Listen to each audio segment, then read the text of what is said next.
On this episode of Samp&Chance Boxing, guys, we're going to go to Australia. Janibek defends his IBF middleweight title against Mikhailvich. Also, we're going to go to London on Saturday. We got friend of the show, Ronny Rios, going after Nick Ball's WBA Featherweight title.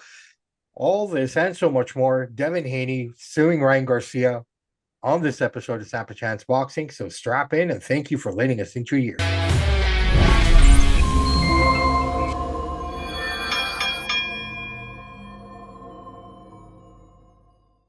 Hey, everybody, welcome back to another episode of Samp&Chance Boxing. I'm your host, Bobby Sampson, joined as always, my man with the master plan, Mr. Chance Michaels. How are you, buddy?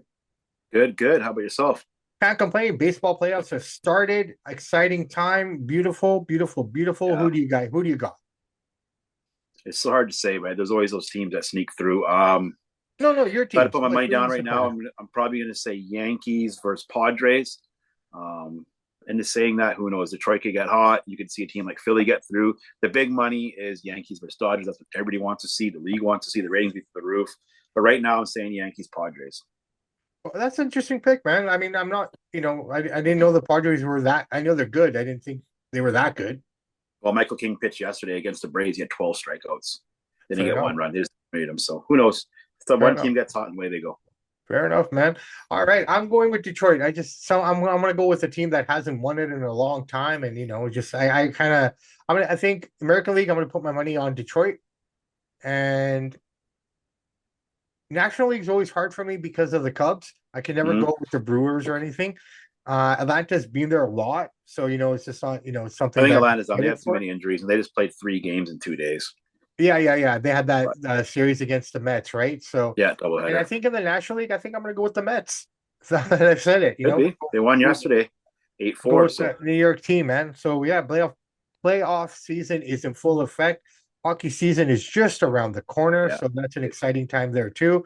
But hey, guys, we're here to talk about boxing, so let's get right into it.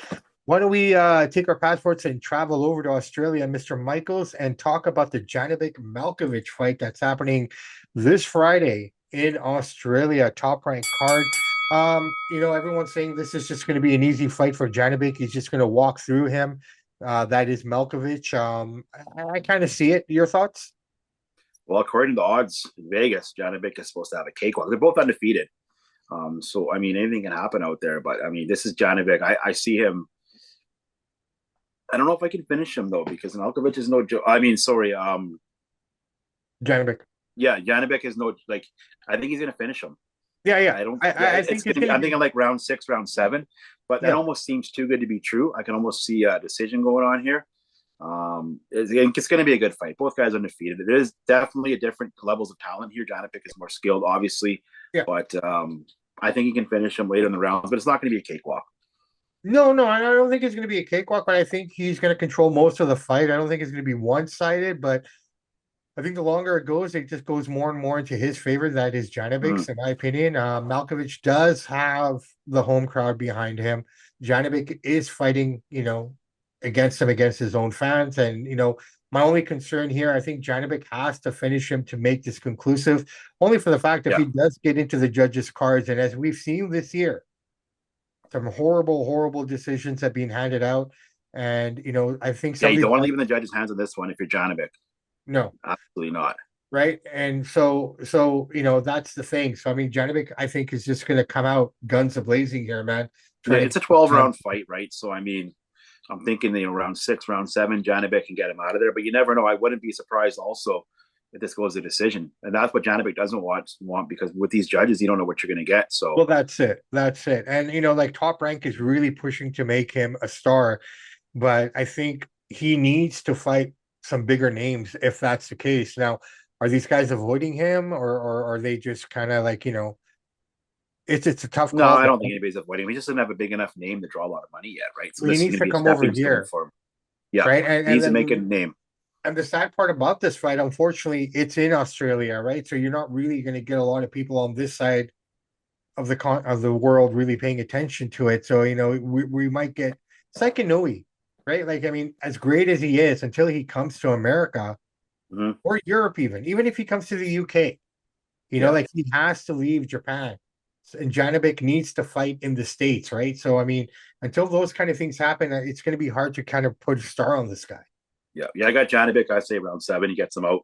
What are the TKO odds rest makers saying? stoppage. Do you have What's that? that? Do you have what the odds are? Yeah, it's plus 750 for Milkovic to win. So Janibek's a 7-1 favorite. Huge favorite. The odds makers are giving Milkovic no respect. He is undefeated. He's only 26, so who knows? I mean, maybe he's surprises us. We've seen bigger surprises happen in boxing. I hope it's a good fight. I really don't care who wins the fight. I just want to see a good fight. My prediction: Janibek round 7.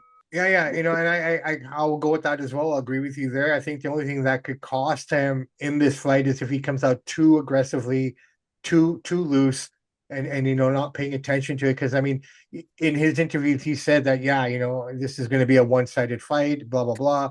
So he's overly confident that he can finish this off really quick. But that being said, if he leaves himself open, this could cost him, right? So Yeah, he's got to kind of play it safe, man, in my opinion. All right, let's move on. Pardon me. Let's move on to London, England, or Liverpool. We're going to get into the Nick Ball, Ronny Rios fight here. Now, nobody's giving Ronny a chance here at 0. all. Zero chance, which I think makes this fight even more interesting. Not just because we're friends with Ronny and, he's been on the show and, he's been grateful enough to join us and whatnot, but I think more pressure is on Nick than Ronny is on this fight, man. You're fighting at home in Liverpool, you got the crowd behind you. You got this, but we've seen many times before that the crowd actually is more of a deterrent than it is actually beneficial.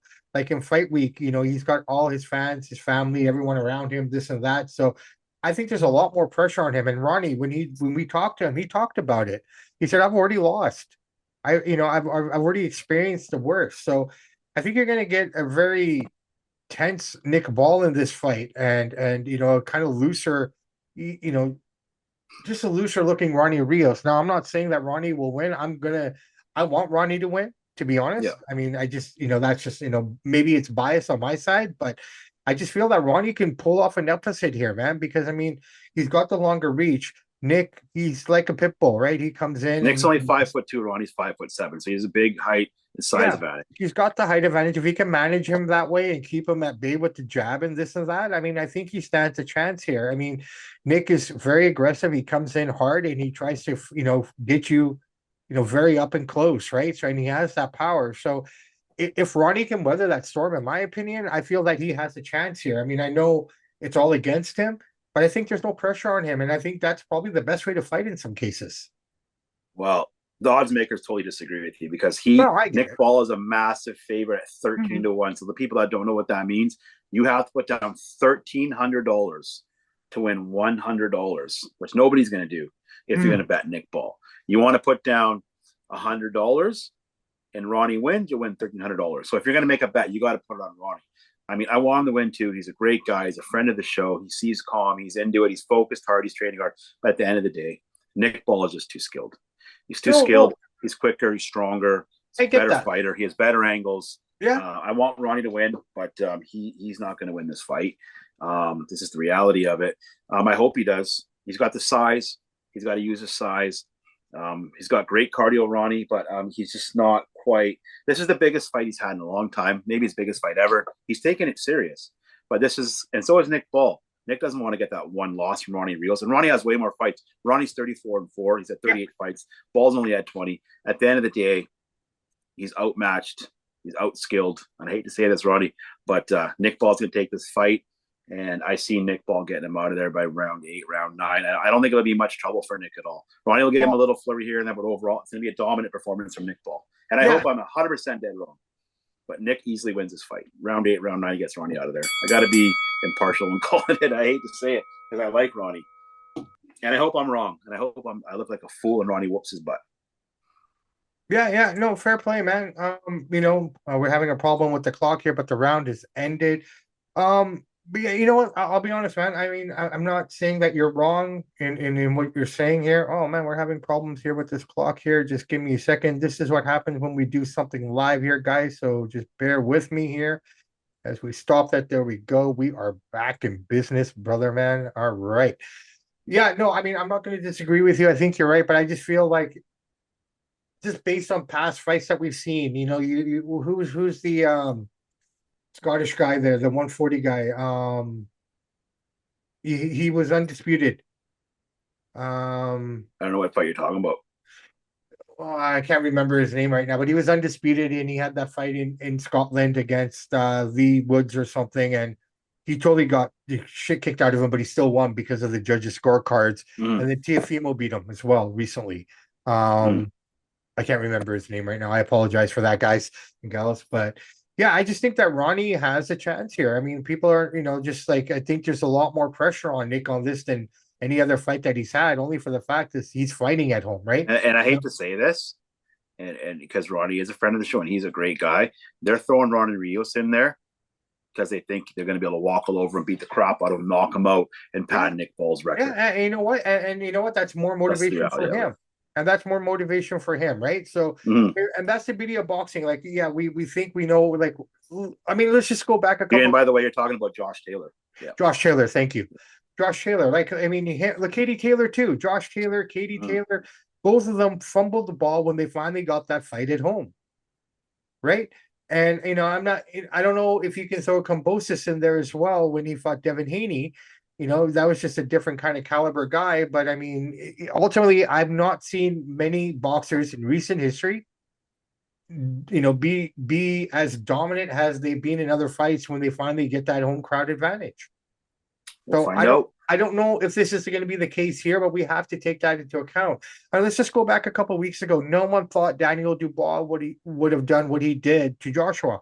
I called it. Well, no, okay, there's a few people, but for the majority of people, it wasn't there, right? People were Yeah. surprised by it. They shouldn't have been. No, And we but they talked bought it about on. it, Eddie Hearn was smart crafting Joshua's career. He was very smart with it. right? So, like ultimately, like it's yeah, ball should win. I hate to say it too, but Yeah. I I think hope he Ronnie, doesn't. But yeah, he's I, definitely a favorite for a reason. But anything yeah, can happen. Ronnie could upset him. You never know. I think Ronnie comes in clean, calmer. I think he comes in looser. I think he comes in with less in his head because, like Yes, you said, even if he loses, if he has a good, strong performance, he'll get another decent fight again. yeah, If he does get steamrolled, this might be the last time we see Ronnie Rios on possibly, a high level fight. possibly, right? But let's see. Let's hope for the best. Good luck, Ronnie. We Yeah, we are cheering for you. Let's hope for the best, man, yeah, and let's just see what happens. That's it. At the end yep, of the day, we can say whatever we want, but when that bell rings and everything gets started, who knows? Who exactly. knows? Very unlikely though, but yeah, Hey, unlikely is always fun because that's the most exciting, yeah. right? There's levels to the game. But I hear what you're saying. Let's go, Ronnie. I hope you take it. There you go. There you go. But Nick Ball in 7 or 8 is realistic. Probably, yeah. All right. Devin Haney suing Ryan Garcia now. What do you think, man? Like, I mean, he's been out there for a little bit now. You've had time to kind Weak, of digest it. weak, weak, pathetic. I've Is it never though? liked this. Yeah, I've never liked this guy's dad. I've always said this. The guy, dad is a bit of a goofball. Maybe he's a good trainer. He acts like a fool. He's very mouthy. He's very confrontational. So where are you going to draw the line here? This case should be dismissed. So Ryan Garcia did steroids and fought you, knocked you down, and hurt you, and now you want to sue him. So I guess Triple D should sue Canelo.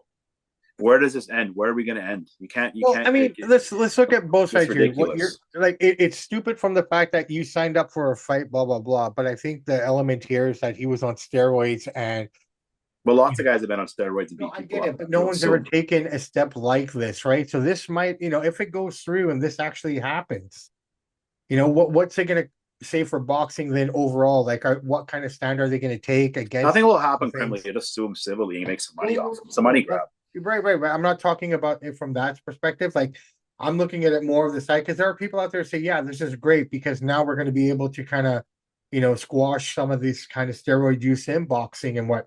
Like I've always said, man, if you're going to do steroids, I don't have a problem if you're playing like baseball or things like that. But combat sports, that should be a line. Just Well, because. they've already took his loss away. They suspended him for a year. What else does Devin Haney want? He wants Oh, money off him now. I'll be honest, man. Devin Haney is turning into a real bitch, I've been saying this since he fought Lomo and he ran and hid, and his right? dad's mouthing off Lomo. Lomo won Yeah, that fight, and then if you think you want to, like you say, why don't you beat up Lomo again? You want to fight him again because they know yeah. these guys are they're. I don't like the Haney guys, and especially his dad. But now that Devin's doing this, Yeah. we know you it sucks what Garcia did to you, but you don't need to sue him. He's already lost that fight, and they stripped him. Or I mean, they took him away for a year. They gave him some fines. What else do you want? Now you want to take him to court? He's just making a spectacle out of it. Well, And I'm not defending what Garcia did, but it you don't got to looks sue him. bad for him overall, in my opinion, just for the fact that by doing this, like, I mean, you're really putting yourself on an island now that no one is going to even want to touch you. I mean, Mhm. even at the Joshua fight, he's making, just making ruckus like, oh, Eddie Hearns didn't give me a ticket. Well, it's not his job to get you tickets. Mhm. You know what I mean? So just like Yeah. this little bitch comment that he keeps throwing out there, like I wanted to support Devin Haney. I've always liked him, but the more and more he keeps talking, it makes me wonder, like, you know, how much more of a loose cannon is he than Ryan Garcia? He's just doing it in more I never control. liked him and never liked his dad. There's something about the way they carry themselves, the way they act. They just, I don't know. It sucks what Garcia did. Nobody's saying what he did is right, but now you're going to sue him. It's over with, dude. He lost the fight. He's suspended. Move on with your career, fight again, and get on with it. You sit there crying and crying and crying about it. Lots of guys have done steroids and fought. Where we draw the line? Everybody's going to sue everybody? Well, I mean, it's not even, I mean, this is Mike unprecedented Tyson because it's admitted to never doing happened. steroids. So his old fighters that got knocked out can just say, well, we're going to sue you even though you didn't test during the fight. Canelo's a steroid cheat. So is Triple E going to sue him? No, Triple E didn't sue him. Well, I guess, You know? we're also dealing with millennials and Yeah. Well, if the Generation Z dad's now. giving him bad advice. If the dad said don't do it, he wouldn't have done it. But the dad is cheering this on. I think it was his dad's idea, and yeah, it's going to make him look bad. People won't want to do business with the Haney family if they keep acting like this. I mean, Well, I people mean, will, but it won't be the same. no, but you know what? You just never look at the guy the same. Like, I Yeah. mean, if that was the biggest crybaby move in the history of combat sports, this would be it. Mhm. Like, be a man and take your loss. But he didn't get the loss. He got the win. They No, but that's reversed what it, I'm right? saying. That's what I'm saying. Like, just be a man and move on. Like, it happened. Yeah. It happened. Like, I mean, of all if you look at everyone that Devin Haney has fought in up to this point, how many of them were on junk? As far as we know, only Garcia Well, that but we've I'm been sure caught has there's been been caught. other guys, right? Like, I Probably. mean, But yeah, I it don't is know. what it is. All right, Chance, anything in the world of boxing history and Canadian history today? There's nothing of significance in Canadian history except we got some fights coming up this Friday. Fraser Hall, one of my friends is throwing on the fights. It's not boxing, it's MMA, some kickboxing fights or some MMA fights, a little bit of a mix, some amateur fights, which means they have the headgear on. As you get later onto the card, the headgear comes off and the pros get in there. So that's always a fun time. American history, 2004, 20 years ago, after a 2-year layoff, Felix Trinidad came back, knocked out Ricardo Mayorga, round 8. 20 years ago, this week in boxing history, the one and only Tito Trinidad, who also, by the way, was using roids. So let me say that. This is wrong. I didn't want to say it, but we were No, talking but about you know what? Like, I mean, if you think about it, there was a point where everybody was doing it. And that made it an even playing field. I well, think, they'll deny that, but yeah, that's what some people say. Yeah, dude, everyone was, right? I mean, there was a stage where everyone in football was doing it. There was a stage that mm-hmm. everybody in, and whatever. There was just this time where it was just Yep. what it was. You just didn't think about it. But I think it's just we've evolved. Name your favorite wrestler, and they've done steroids. Well, you look at Not the new storylines. guys, but the older guys. Look, you look at the storylines of 20, 30 years ago, right? Like, just 20, 30 years ago, those kind of things could not be done today. The TV shows that I watched as a kid could not be done today. Dude, Triple H almost lost his life to steroids when he had that heart condition. If he didn't do the roids, he probably never would have had that heart condition. They say it's from his genetics from his dad, but the guy was eating steroids like candy. If he would have been a drinker and drug guy like some of his contemporaries, he'd have been dead. But because he's clean, he survived it, but he's damaged his heart from steroids. Mr. Perfect, Eddie Guerrero, where did they lose their lives to? Heart. Steroid use. Steroid use enlarges your heart. Yeah. Triple H almost died because of it. Yeah. Hulk Hogan did a lot of steroids, but he's still kicking. Some guys get lucky, and some guys don't. So steroids is bad for you. Eventually, you look great at the time, but eventually, as you get older, it catches you, right? It does catch you, right? It does catch you. I mean, I always say everything in moderation, but with steroids, I think there's a time limit on it. I think you get to a certain age where you have to stop doing it, and then if there's anything, it's just testosterone. Mm-hmm. That would be the only thing, right? But which is safe if it's administered through a doctor. If you do it yourself, you don't know if you're getting good stuff. You don't know if the levels are proper. If you get it through a doctor, they say you got to have it because guys in their 40s lose testosterone But most guys just do it on their own, and then this will get the big muscles. But the health conditions that come with it is just not worth it. No, it's not. It's not. I mean, it's a give and take, right? For all the good, there's always Because the look at all bad. the wrestlers that have passed away because of steroids. So, I mean, Yeah, tons yeah, of go on and yeah. on and on. Yeah, 100%. All right, brother, man. I tell you what, I think we covered everything. I think we got it all in the bag here. Another great show, another great week. So it's about that time, brother, man. I'm Mm-hmm. Mr. Bobby Sampson, and he's Mr. Chance Michaels. And in the words of the great ACDC, those that download, like, and subscribe to the podcast, we salute you. We do salute you. And guys and gals, remember, work hard, work hard, work hard. I've been saying it over and over again, but I won't stop because hard work is the only way to achieve your goals and to achieve your dreams. And most importantly, anyone who doesn't agree with you, anyone who thinks what you're doing or trying to achieve is not worth it, they're not worth it. And ultimately, just remember this. If nobody wants to be around you and if no one likes you and nobody wants to be your friend, that's awesome because they just made the decision so much easier for you because those are the people that you don't want in your life in the first place. Yeah, That note, absolutely well said. thank you, thank you. On that note, Samp and Chance are out. Have a great weekend. We will see you next week.